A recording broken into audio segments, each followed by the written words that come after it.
வல்லமையினாலும் அபிஷேகம் பண்ணியிருக்கான். ஹல்லேலூயா. அப்ப ஊழிய ஜீவத்துக்கு என்ன வேணும்? அபிஷேகம். ஆண்டவருடைய அபிஷேகம். அந்த அபிஷேகம் நம்முடைய வாழ்க்கையில முக்கியம். ஜாய்ஸுக்கு என்ன வேணும்? ஆண்டவருடைய அபிஷேகம்.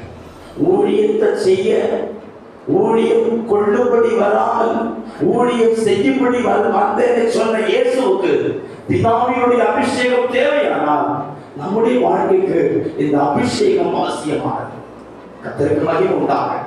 இந்த அபிஷேகம் ஊழியத்தில் நம்மளை நிலைநிறுத்தும். இந்த அபிஷேகம் கடினமானவைகளை கடந்து செல்ல வைக்கும்.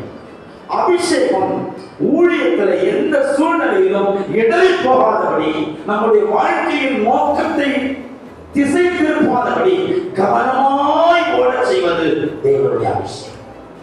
கர்த்தருக்கு மகிமை உண்டாவதாக. இரண்டாவதாக